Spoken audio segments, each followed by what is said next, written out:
जन्मले मी, नमो आर्यभूमी जिथे वाढली मी, नमो कर्मभूमी जियेच्याच कामी, पडो देह माझा नमामि नमामि, पडो देह माझा नमामि नमामि. नमस्कार, माझे नाव समीक्षा सतीश रहाटे. मी आता 6वीत शिकते. माझ्या शाळेचे नाव MSM English school and junior college Malkapur. आज मी 26 जानेवारी निमित्त माझे मत व्यक्त करणार आहे. कित्येक लढा लढून कित्येक बलिदाने देऊन त्यांच्या आहुती वाहून शेवटी आपल्या पदरी हा स्वतंत्र भारत पडला आणि 26 जानेवारी 1950 ला हा भारत प्रजासत्ताक झाला. म्हणजेच या भारतात लोकांची सत्ता चालायला लागली.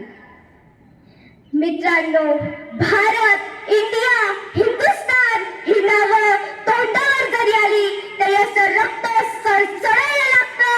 आपली मान अभिमानाने उंचावते.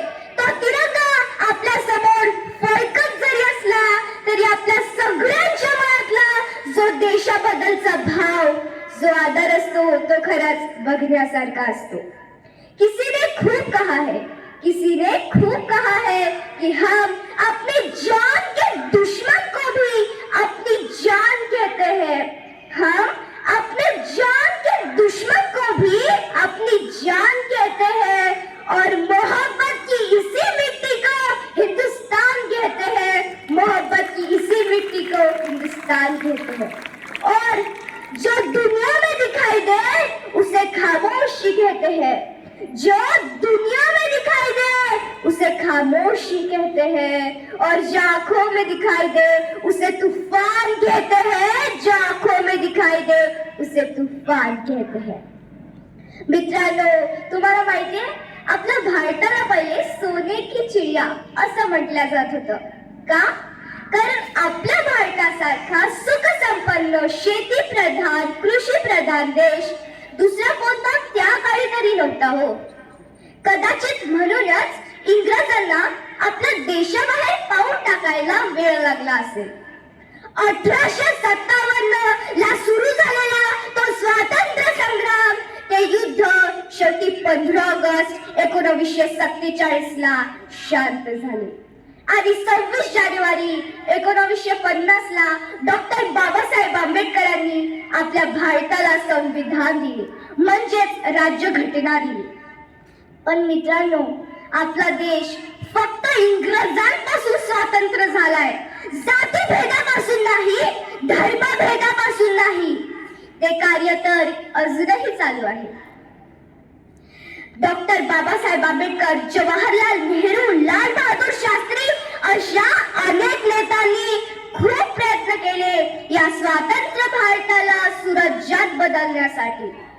पण खंत अजूनही याची आहे की हे कार्य अजूनही पूर्णत्वास गेले नाही. ती हवी तशी प्रगती, तो हवा तसा स्वप्नातला भारत, ते सुराज्य अजूनही दिसत नाही. पूर्वीच्या काळी आपल्या भारतीयांसाठी इनामापेक्षा इमान हा शब्द खूप महत्वाचा होता. पण आता तर आपण इमानदारी विसरून भ्रष्टाचाराशी मैत्री केली हो. त्या भारताच्या सूर्याला गुन्हेगारीचं ग्रहण लागलंय. एवढंच नाही तर पूर्वीच्या काळी पैसा, रुपया माहिती होता, पण आता काळा पैसा माहितीये. किती बदल झालाय ना. पण एक गोष्ट आहे जशीची तशी, की भारत स्वातंत्र्य झालाय. सत्ता आपल्या हातात आहे, भारतीय लोकांच्या हातात आहे. मग तरी असं का होतं? 52 सेकंदाचं राष्ट्रगीत म्हणून कोणी राष्ट्रभक्त होत नाही, राष्ट्रप्रेमी होत नाही.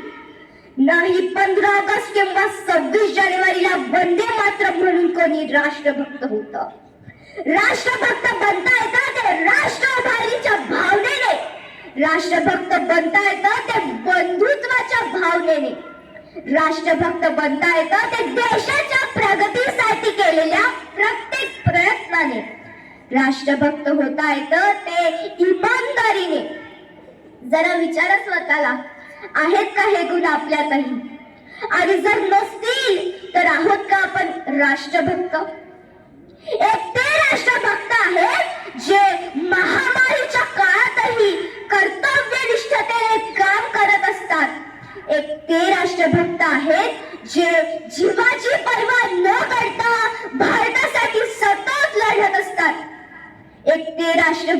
आहे, जे भारत हा गुन्हेगारीच्या जाळ्यात फसू नये म्हणून काम करत असतात.